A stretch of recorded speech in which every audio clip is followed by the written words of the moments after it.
Hello everyone, my name is Asim Mitra. I am a program manager in the Internet Information Services team.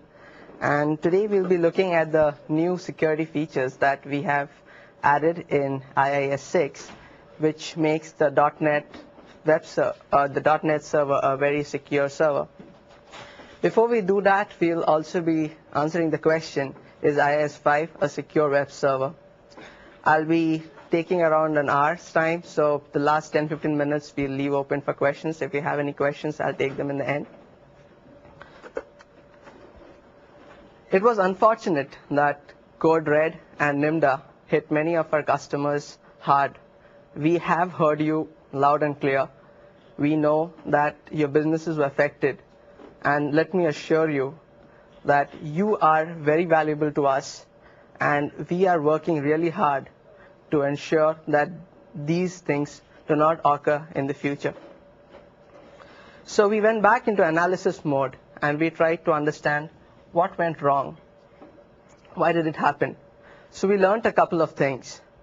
The main thing that we learned was that Windows 2000 was installed as an application server, and it had a huge attack surface. A lot of applications were installed by default. Many people did not need those applications, and they did not even know that those applications were installed on the machine. People didn't know that IIS was installed in the machine, and to have an unpatched web server in your environment is probably the last thing you would like to have.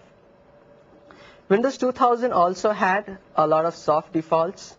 For example, IIS shipped executable script directories like MSADC, the scripts directory, and attackers could use the Unicode exploit, for example, to take over the machine. Also, the worker process in IIS ran with a very high privilege account as local system. Local system has access to all settings in Windows. So again, if the person knew of any vulnerability, he could easily escalate or elevate his privilege and take over the machine. One of the main reasons that we think that the attacks were so widespread was that we didn't have an automated way to install patches. The patch management story was not very good. People had a lot of problems. People didn't know where to find the patches. People didn't know what patches to apply. And even when they applied patches, every patch required either a service reset, IIS reset, or it required a service reboot. So every time you do that, that means system downtime, and that means you lose money. Also, there were a lot of machines that were in the closets, in the labs, under the desks, which were not managed and which were not patched. And these were the machines that were worst affected. On the other hand, it's a fact that many of our customers survived Code Red and Nimda in a well-managed environment where they had applied the patches. I know of a major hosting company whose internet-facing web servers were totally unaffected by Code Red and Nimda because they had applied their patches, the security, the service packs, and had kept it in a managed environment, whereas in their intranet, all the internet servers were devastated by Code and Nimda because it was in an unmanaged environment. So I would like to make a small point here. It's an analogy that security is a process. It's not really a product. So the analogy is when you buy a car, you buy your product, but after you have driven it a few thousand miles, you go back to the dealer, you back to the gas station for an oil change. Why do you do that? You do that because you want to make sure that your car runs smoothly and it does not let you down sometime when it goes to the 50,000 mile or 100,000 mile range. So similarly, when you buy Windows, you're buying a product, but security is a process which you have to keep on doing regularly to make sure that you are secure. So to answer the question, is IIS 5 a secure web server? Well, yes, IIS 5 is a secure web server, but in a managed environment. IIS 5 is not secure by default. Yes, we shipped many more patches than we thought we would, but we have learned our lessons, and we are really working hard to ensure that Windows becomes a safe and secure platform. For Windows 2000 and for NT4, we released the IIS Lockdown Wizard and the URL scan immediately after the attacks of CodeRed and Nimda. The IIS Lockdown Wizard basically locks down the additional services that are enabled by default in Windows 2000, and you can enable only those applications that are required by you, and you disable all the applications that are not required by you. URL scan, on the other hand, is an ISAPI filter which scans every request that comes to your web server and denies requests based on the verbs of the request, the headers of the request, the URL sequences of the request, or the file extensions. Also, for the benefit of our customers, we introduce this concept of cumulative patches. Now, what this does is all the security patches after the last service pack are rolled up into one cumulative patch, which has a single reboot. This makes the job of the administrators much easier. But patches cannot solve all issues. We still need to improve, and that's why let's see what we have in IIS 6. So we have given IIS 6 a good security boost. We have implemented all the lessons that we have learned over the last year. So we have reduced the attack surface. We have checked our code, each and every line of the code, to see whether it's secure, whether it has any vulnerability. We have checked our defaults to make sure that they are secure. Also, we now make sure that worker processes run with low privilege accounts and not as local system. And we have greatly improved our patch management story. In addition, we have also improved the security of ASP and have added some isolation features like application isolation, FTP user isolation, and also have added new authentication and authorization schemes. So let's look into all of them in detail. In the .NET server, we have reduced the attack surface. IIS and around 20 plus other services are not installed by default. IIS 6 is now an optional component. So if you need to install IIS, you have to go to the optional component manager and turn it on. Even when it is installed, it is locked down by default. Only web service gets installed, and you can serve only HTML files. So if you need your web server to serve active server pages or ASP.NET, you have to go and enable that in the server. Only then it's going to be served. So to do this, we have introduced a new concept called the ISAPI restriction list and the CGI restriction list. So the ISAPI restriction list and the CGI restriction list basically have a list of all the ISAPIs and the CGIs on your machine. And on a clean install of the .NET server of IIS, all the extensions in this list are disabled.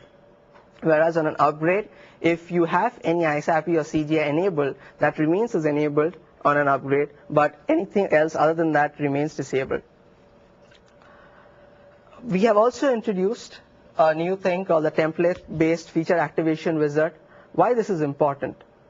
Let's say you install IIS and now you want to run this box as an Exchange server. So how would you know what DLL Exchange requires to run? I mean, either you could read a KB article and see, okay, Exchange requires DLL 1, 2, 3, and then I go and explicitly enable it, but that would be a headache. So what we have done is we provide you templates for all the major servers that we ship, and you can select a template, and depending on the selection you make, it goes and activates the required DLLs for that template to run. Let me give you an example of the new wizard. It's still in development, so I'll be only showing you screenshots right now. So,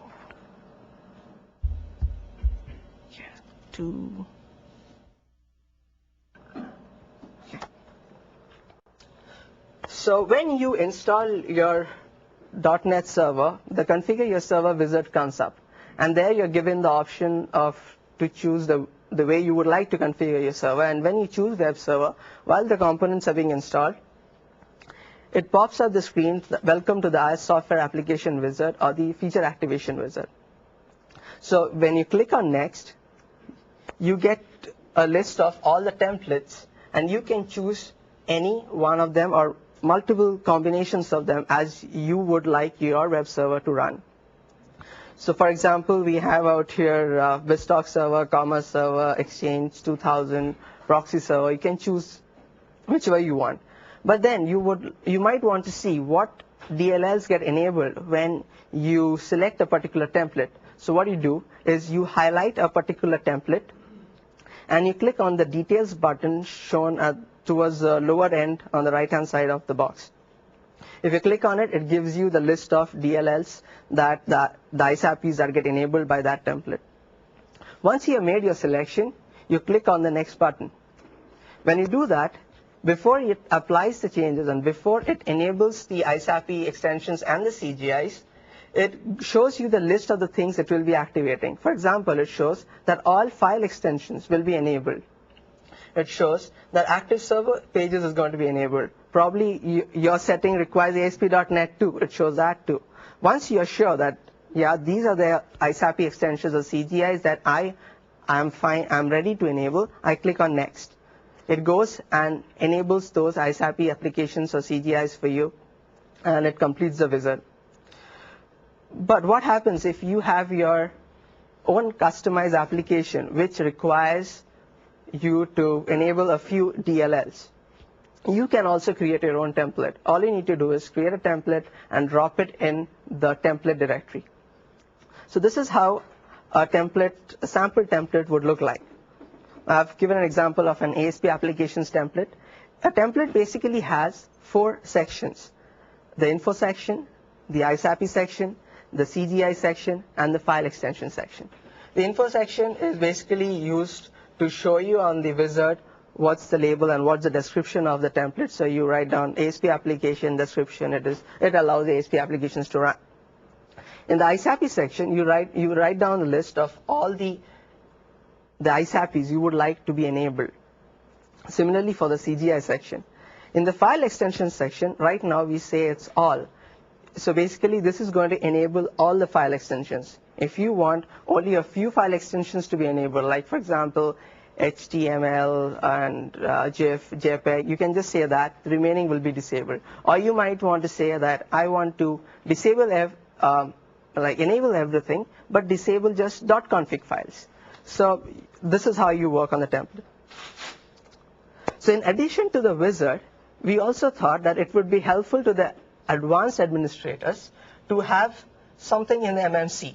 So we have added a new node in the MMC called the functionality node, which allows the advanced administrators to go at a more granular level and enable ISAP extensions or CGIs. So here we see the functionality node, and if you click on it on the right pane, you get to see the list of ISAP extensions. So out here we have highlighted front page 2000 server. So when you single click on it, you get to see front page 2000 server. You get to see here. You get to see here the front page, the description, the title of the server. Then you have an enable button out here. Why do you have this? Because right now front page 2000 server is disabled. So if I click on enable, it will get enabled. Also we have a short description. Now if you go again to the highlighted area and do a right click, you get a menu out there where you can either enable the DLL, you can remove the DLL, you can see the properties of the DLL. So what else? Out here you see an add new button. So what happens is when you install a new ISAP DLL and you store it on your server, you would also like to enable it. And to do that, you have to add your DLL to the ISAP or the CGI restriction list. To do that, you click on the add new button, and it pops you a screen where you will add the name of the DLL, the description of the DLL, and the path of the DLL. And when you click OK, it will not only add it to the restriction list, but it will also enable the ISAPI or the CGI for you. If you do a right click on the functionality node, you get to see two options. The first is the Run IIS Software Application Wizard, and the second one is the Configure File Extensions. So why would you run the Software Application Wizard again? Like, we spoke to different segments of our customers, and people said that probably the advanced administrator might not use it, but the novice administrators might use it.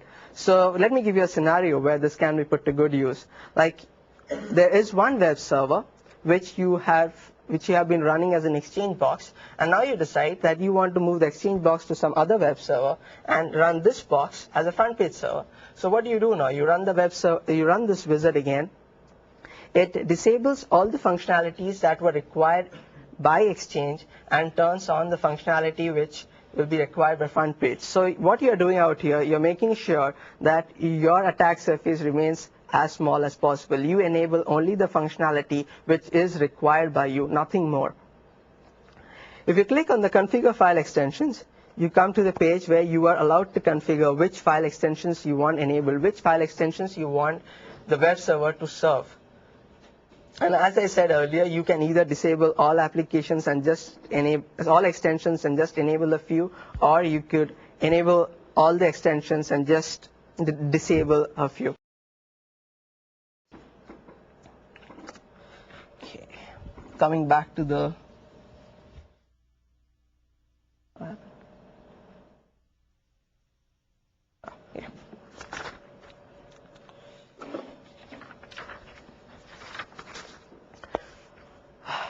we wanted to make sure that the .NET Server code base is a very secure code base. So we are going through each and every line of code, and we have also introduced a couple of automated tools to make sure that we do not miss anything when we do a manual check. For this, we have used the prefix tool and the prefast tool. The prefast tool is basically being used by all the developers before they load their code into the build tree. So basically, the prefast tool checks errors like buffer overflow, result violations, and so on. The prefix tool, on the other hand, is run in the labs over the entire code base at regular intervals, and the kind of bugs it finds are bound violations. It checks for the return values, and it also does checks on the memory management. We have also added the /gs option in the Visual C++ compiler.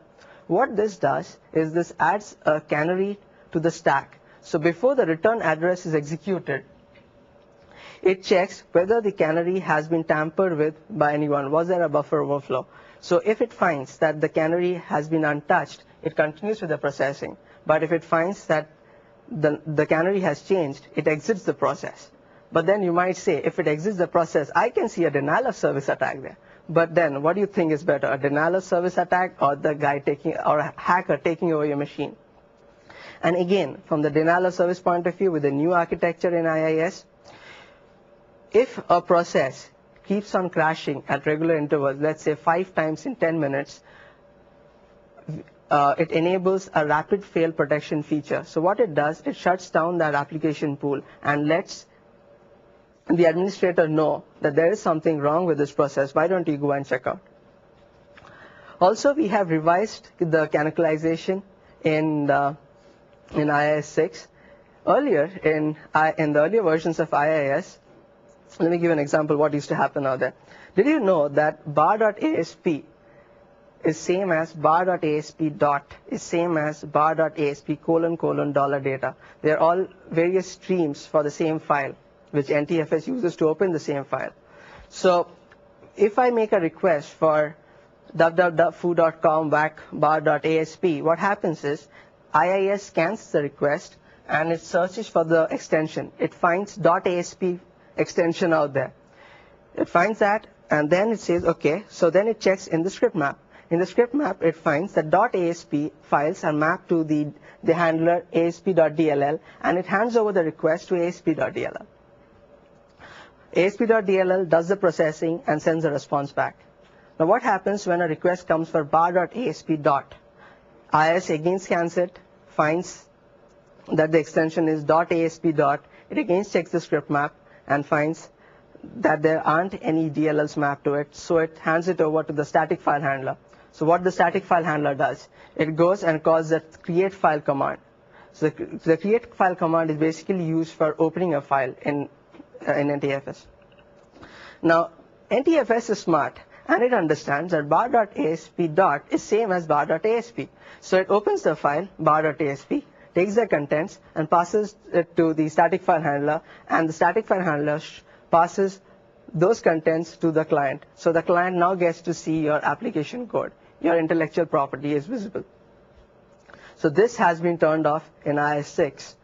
Now when we call create file, we turn off the canonicalization in create file, and we make sure that NTFS does not understand that bar.asp dot is same as bar.asp. So now when a request comes in for bar.asp dot and a request is made to NTFS, NTFS cannot find the file and it returns file not found. As we were going through our code, we found that, and as we were analyzing attacks, we found that 30% of the attacks that took place in IIS took place through a component called ism.dll. So that made us wonder who is using ism.dll. And then we found that no one was using ism.dll. So we removed that piece of code from IIS 6 code base. And this made us think, how many such old codes which are not being used by anyone is lying around in this huge code base? So we are systematically going through the entire code base and removing anything that is not being used, any function which is not being used by any other function in the code base. Another approach that we took was we thought if we analyze the attacks, the different kinds of attacks like the site defacement attacks, the denial of service attacks, and if we see how these attacks work, and then we thought, can we reduce the chances, minimize the possibilities of these attacks by setting the right defaults, by setting secure defaults. So we first concentrated on the site defacement attacks. We found that all the site defacement attacks take place through executable virtual directories, like the scripts, the MSA DC directory. So because people can easily use a Unicode exploit and they can escape from the directory and they can run system tools in the Win32 directory, in the System32 directory. So we have removed all executable virtual directories in IIS 6. Also, if you see, for these attacks to work, you need to execute the EXEs in System32 directories. We found that all the attacks that took place under anonymous user context. So we removed the rights for the anonymous user to run any executable in System32. Now when you think of a site defacement, what really happens? Someone goes and changes the content in the content directory. The data gets changed. And again, since these attacks take place through the web anonymous users, we denied the right access for the anonymous user in the content directories. So we went through all the different directories in IIS, like the log files, the custom error directory, the cache directories, and we set the right settings and the right and secure settings for all these directories. Then we analyze the DOS attack. So how does the denial of service attack really take place? It's basically one of the ways is you kind of send so much of requests to the server that it cannot process it anymore. Like an authentic user cannot get any services from the server anymore. So we found that in Windows 2000, the request limit was 128K, and that could be easily exploited for a denial of service attack. So we reduced it to a 16K request limit now in IIS 6. If you think that 16K is even big for you, you're free to go and make it even smaller if that suits your applications. Also in IIS 5, there was a feature called check if file exists. It was a meta-based property, and it was set to false by default. we have set this thing to true. What this feature does is before the request is passed on to the ISAPI handler, it checks whether the file actually exists in the system or not. So if we have a request for bar.asp dot, before it's handled to the static file handler, it'll check whether bar.asp dot exists. And if this would have been checked, these attacks would not have taken place. In IIS 6, we also have defense in depth. You've already seen a demo of the feature activation wizard, the console, which was the first level of protection where we enable or disable features that are only required by your applications to run. The second layer of protection is URL scan. So the URL scan, as I said earlier, is an ISAPI filter which checks for every request that comes to IIS, and here you can deny access based on headers, verbs, and URL sequences. URL scan will be installed by default on a clean install of IIS, and also if you have run your lockdown wizard in a previous version and you have upgraded. What is the advantage of URL scan? Let's say that there is, God forbid, but let's say there is a vulnerability in the future. It takes us some time to come out with a patch because we have to make sure that we are fixing it at the right places, because we might find a vulnerability at one place, but there might be similar vulnerabilities at other places. So we make sure that we go through the code again to see that there aren't any similar vulnerabilities anywhere else. And we also need to make sure that we do not break any other components with this patch. So this testing requires some time. In the meantime, your machines are unsecure. Probably this worm or this vulnerability can be stopped by just putting a small deny URL sequence, a URL sequence in this denied URL sequence list. So if we release that, all you've got to do is put it in this INI file which is used by URL scan, and you'll be safe. And again, as I showed earlier, we have added this concept of extension restriction list, which is used to enable or disable extensions like .config, .asp. So you can choose what extensions you want to serve. ASP2 has seen its share of security improvements.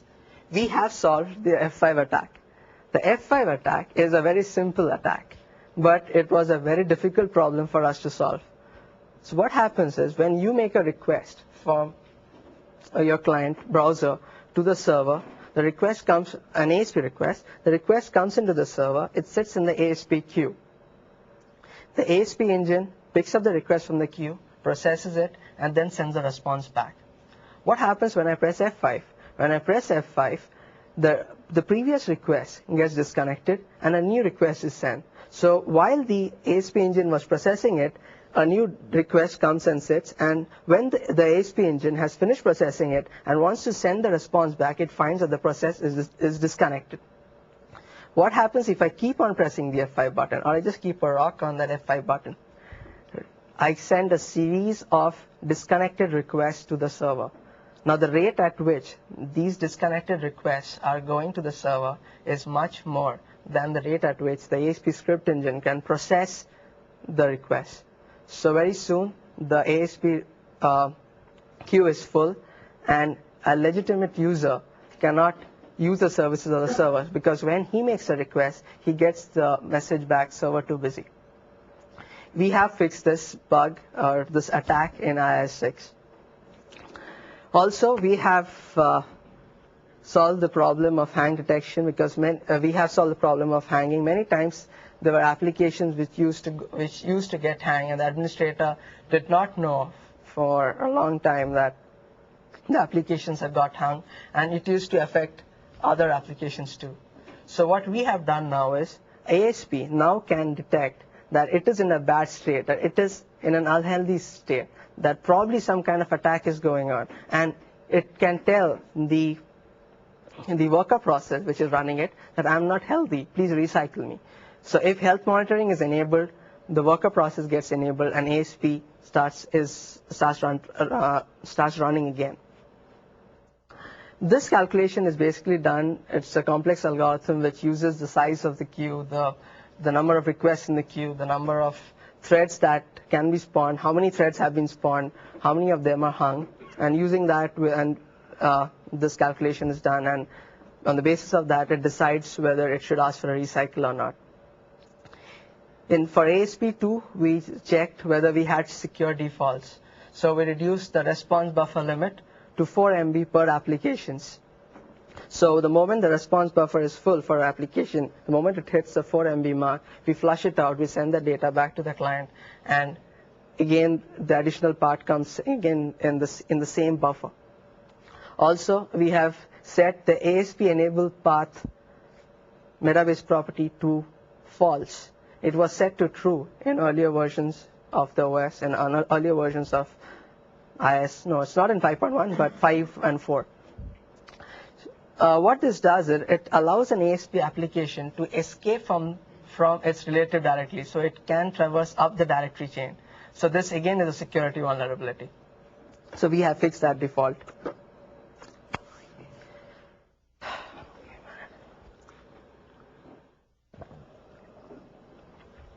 Earlier, in IIS 4 and 5, the worker process used to run as local system by default.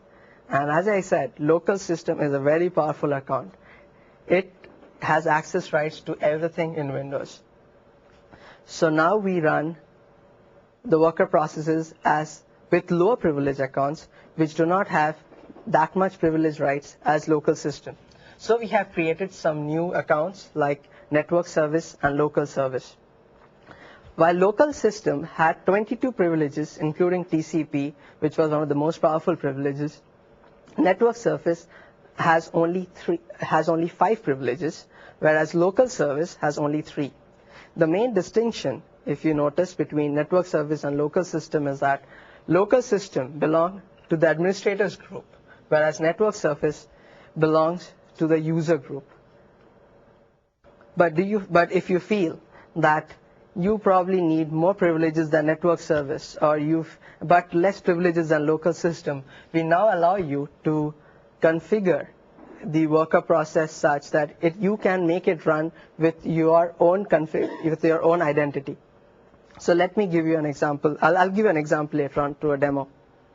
But this has some application considerations, because some applications might have been written which required it to run as local system.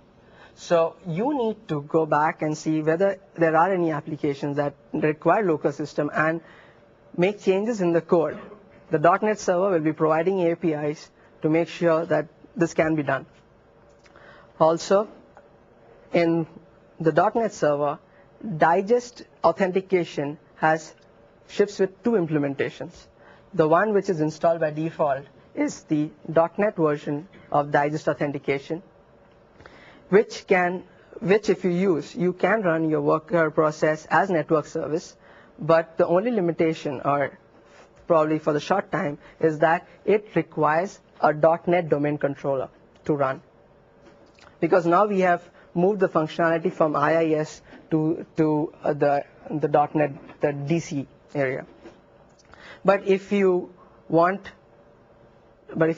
the legacy digest authentication to run, you have to run as local system. So this is a vulnerability. I'm sure it'll take you some time to go to a DC, but I think you should go to and run as the .NET version of digest authentication.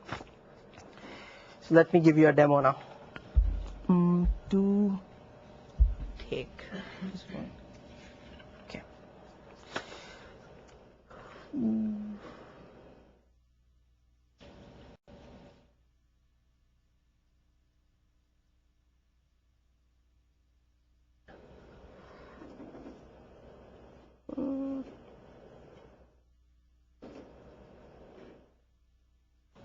Okay, out here we see that there are 2 application pools. Let's see, the Coke application pool and the Pepsi application pool. So what happens when the Coke application pool has an application called Coke.asp, and the Pepsi application pool has an application called Pepsi.asp. So what happens if I run it now? So let me open it. Coke. So I press F5. It shows that it runs and it shows this is a Coke site. And similarly, if I run Pepsi, it'll show you this is a Pepsi site. Now, if I go to the task manager and I see that there are two worker processes running out here, they are running as network service. If you see here, network service, network service. Now, I will show you a demo where you're going to configure it as you want it to be. So let's go to computer management. Okay, let me come here. Okay. So here in the users group, we find that we have two user identities out here. One is we have the Coke worker process identity and the Pepsi worker process identity. So let us now run the application pool for Coke with the Coke worker process identity. So what we need to do for that is, firstly, we have to add the Coke worker process identity to a group called the IIS WPG group. I'll explain to you why we need to do that later. So I add, so it was Coke underscore worker process underscore ID.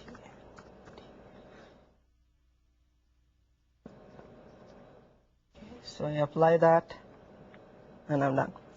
The next thing that I do is I come to the Coke application pool, I do a right click, I go through the properties, and in the properties page I select the identity tab. Right now it is running as network service. I want it to be configurable. I want it to run as Coke worker process identity.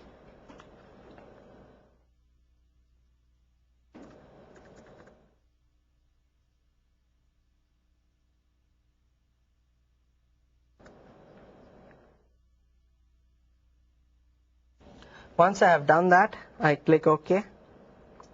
Right now, for this to work, we have to do a IIS reset, but this is a bug which has been filed. So before we ship, we are going to fix it. So we do a restart IIS.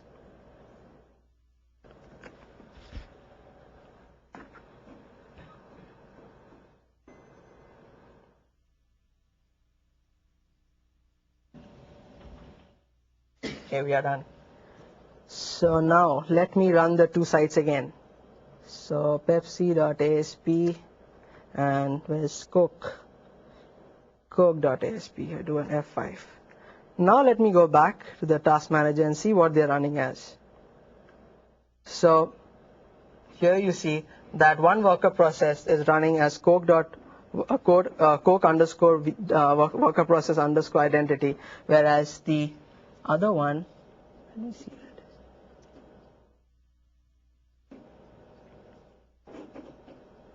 I don't think I clicked it.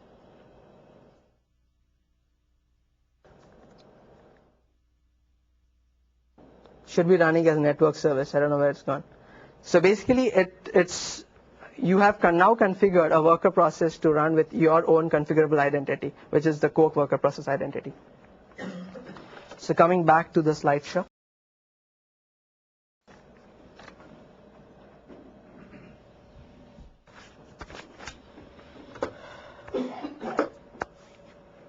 Patch management. So as I said earlier, the problems that people faced with patches were, number one, they didn't know where to find the patches. Number two, even if they found the patches, they didn't know which patches they need to apply. Number three, whenever they needed to apply a patch, it causes service reset or it causes server reboot. And number four, there were many corporations who didn't want their employees to directly go to the public Windows Update site and grab a patch and apply it on the machine without it being tested with the environment. So what have we done?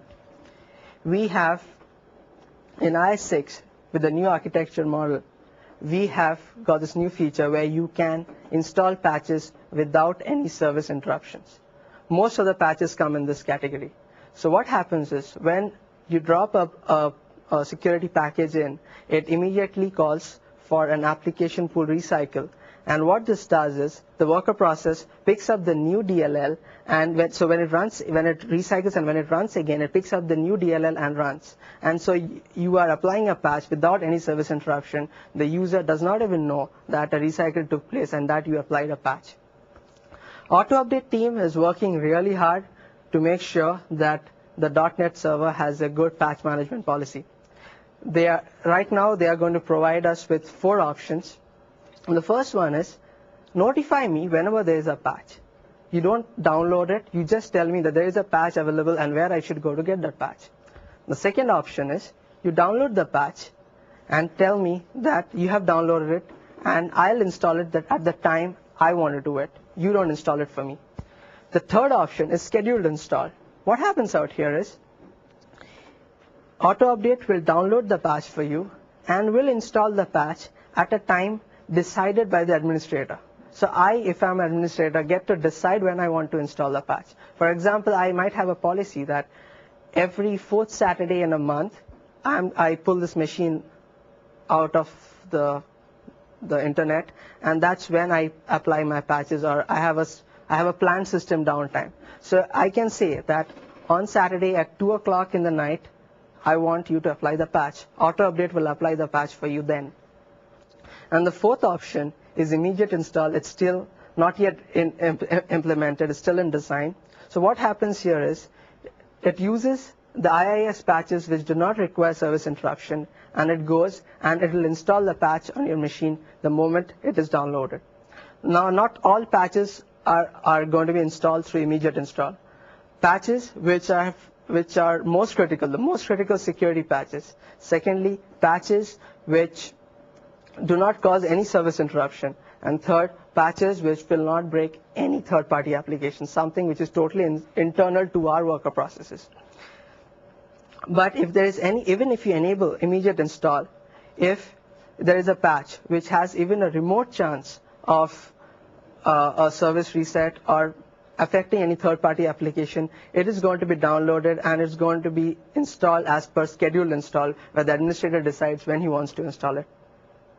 So as I said earlier, the fourth problem which I listed was big corporations did not want their employees to go to the Windows Update site and download a patch without testing it. What they wanted was that they wanted to first download the patch from the Windows Update site, do extensive testing on it, be sure it doesn't break any applications, and then put it on some server inside their corpnet, behind the firewall, from where all the machines pick up the patches. So they wanted a mini Windows update inside their corpnet. This is exactly what Windows Update Corporate Edition does. So now even the corporations, the intranets, get patched. We have also introduced resource-free DLLs.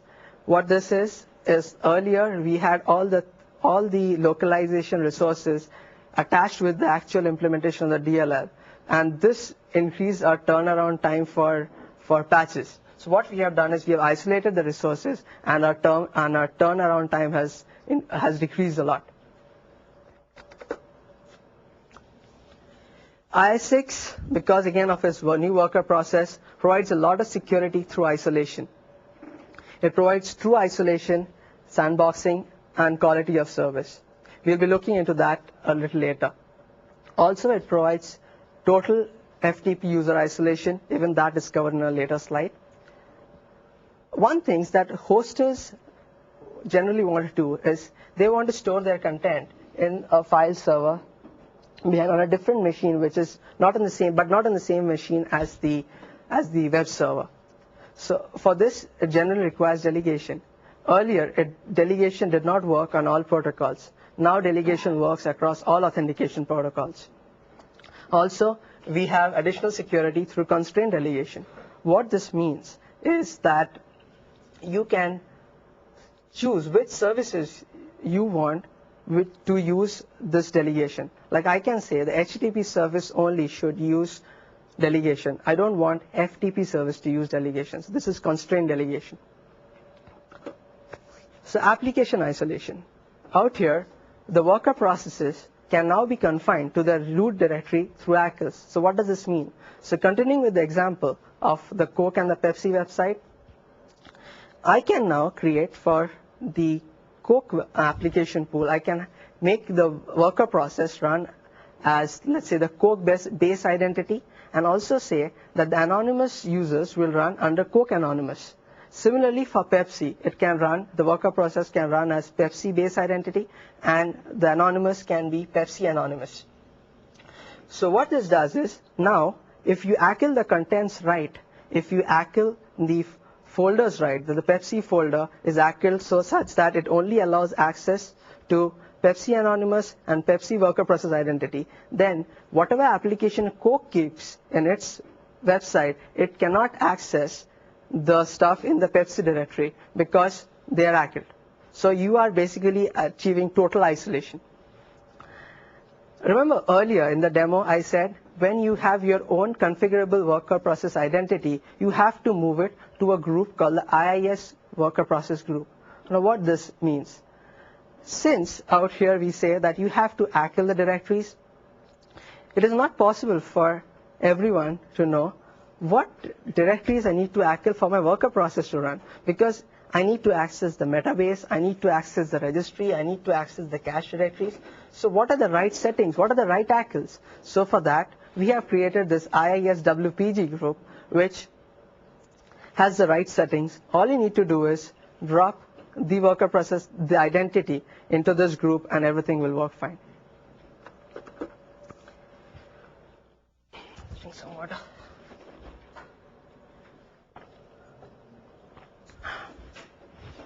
In IIS 6, we have total FTP user isolation. FTP server 6 has been included in the .NET server. It basically works in 3 isolation levels. One is the compatibility isolation level or no isolation. The second is the small business or the standalone isolation. And the third is the enterprise isolation using AD integration.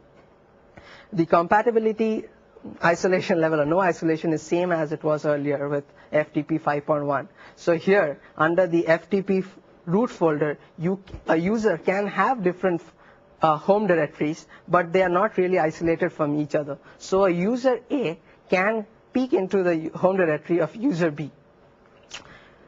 In the second isolation option, where this is the small business, you have total isolation between home directories. They are all under one FTP root directory. So the user cannot peek into somebody else's. But the virtual root directory, there is a virtual root directory where you can store all your shared content, where all the users from their home directory can access. The third option is the enterprise isolation using AD integration. It is similar to the second one. The only difference out here is that the credentials are now stored in an AD box, in an Active Directory box. So you have to connect to AD box to get the information about which remote share you want to connect and what is the name of the user directory in that remote share. So basically it gives you 2 pieces of information. And again here you have a shared virtual root where you can store your shared content. Passport authentication. We have integrated passport authentication now with the .NET server. So one of the problems that people faced was that you go to a website and you have to enter your username and password. You go to some other website, there's another username and password, because probably you would try to use the same username, but someone else had already taken that username. So it would be great if I would have a single sign-on with which I could access any site. So that is where passport authentication helps, and we have integrated passport with the .NET server so that application programmers can make use of this authentication scheme. So if a particular site wants the authentication to be done using passport, they have to register with passport.com, and also when they come to the authentication screen out here, you have to disable anonymous and the other thing and enable passport authentication. This entire process takes a couple of days, and once you're done, you're set. You can also ACL resources with passport accounts now, because since it is integrated with Windows, you get tokens. Password credentials are now mapped with 82.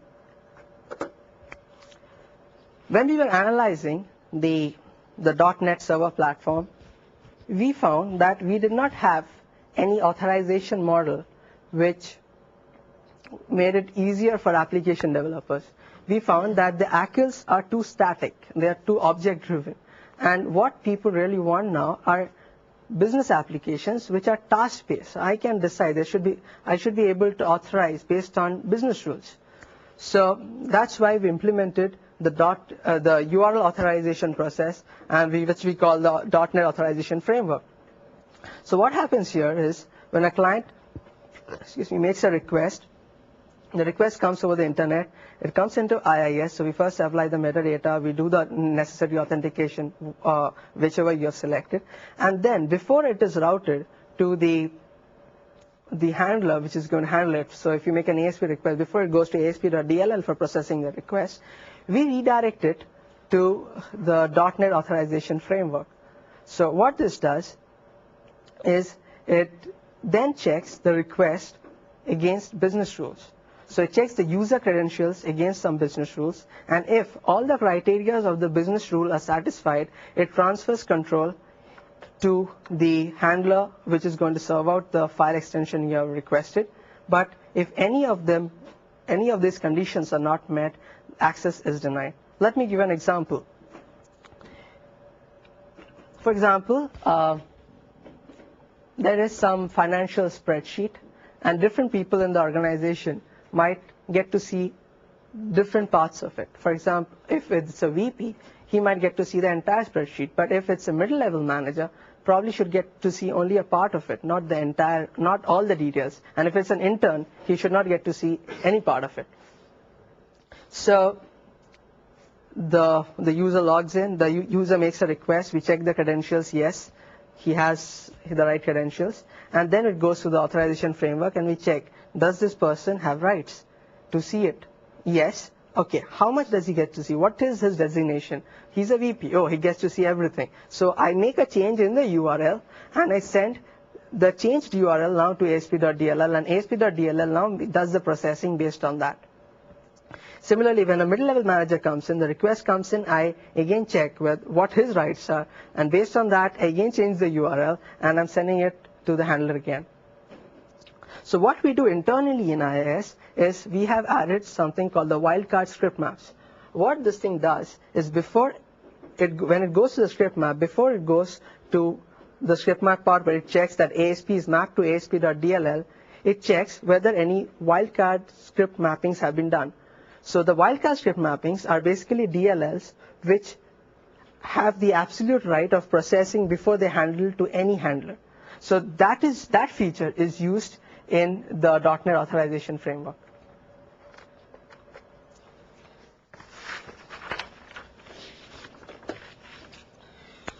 So finally, let me reiterate a few key points. Make no mistake, we are totally committed to Windows 2000, IIS 5, and Windows NT, IIS 4. We have learned our lessons. We are doing our best to make sure that Windows is a very secure platform, and security is the #1 priority for us at Microsoft. You have seen the new features of IIS 6, and let me assure you that IIS is a very secure web server. Thank you. Any questions?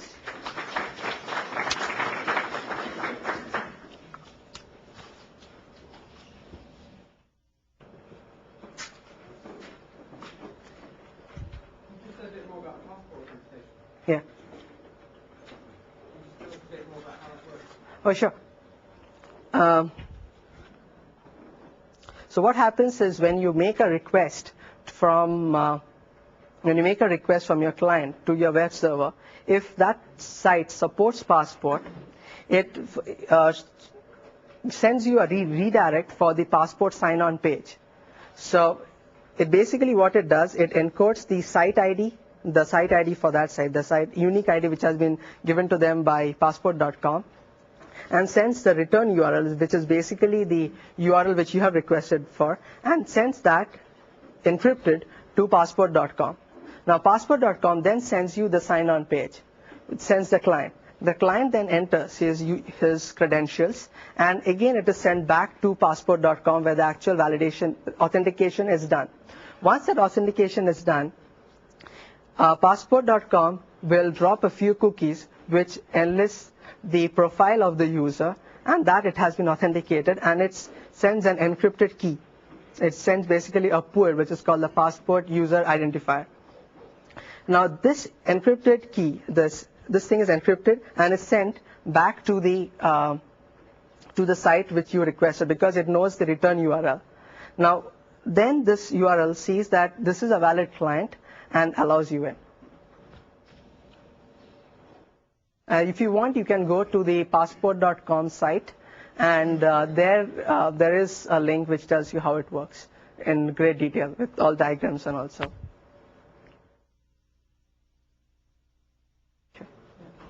When you were speaking about patch management, you said that corporates want to have their own Windows update site for after they test the patches and everything. Does that come with the .NET server? Does it ship right away out of the box, or is it separate program? So your question is that you're asking whether the corporate Windows update will ship with the .NET server or not.